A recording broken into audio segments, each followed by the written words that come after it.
Hello guys, welcome back to my channel. അപ്പോൾ ഇന്ന് നമ്മളിവിടെ വന്നിരിക്കുന്ന പൊഴിക്കര ബീച്ചിലാട്ടോ നമ്മൾ ഇന്ന് വന്നേക്കണേ. അപ്പോൾ നമുക്ക് അതിൻ്റെ വീഡിയോസ് ഒക്കെ ആയിട്ട് പോയാലോ. ഓ ഗൈസ്, ഇതാട്ടോ പാറയുടെ മണ്ടയിലോട്ട് കയറി നോക്കാട്ടോ.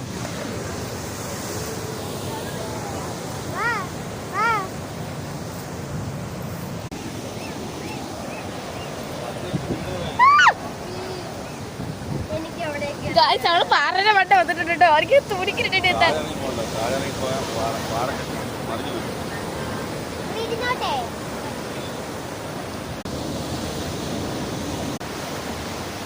നമ്മള് വേറൊരു ബീച്ചിന്റെ വീട് എടുത്തായിരുന്നു കേട്ടോ. അത് വർക്കല ബീച്ചാണ്, ഇത് പൊഴിക്കര ബീച്ചാട്ടോ. നമ്മള് രണ്ടാമത് വന്നേക്കാണ്. ആകാശമൊക്കെ സൂപ്പർ ആട്ടോ. ഇവിടെ ആളുകളൊക്കെ നിറച്ചാണ്. ഞായറാഴ്ചകളായിട്ട് നല്ല ആളാട്ടോ. കണ്ടോ, ഇതിന് ഇറങ്ങാൻ പറ്റില്ല എന്ന് തോന്നുന്നു, കാരണം ഭയങ്കര മഴയൊക്കെ ആയതുകൊണ്ട് തിരമാലയൊക്കെ വന്ന്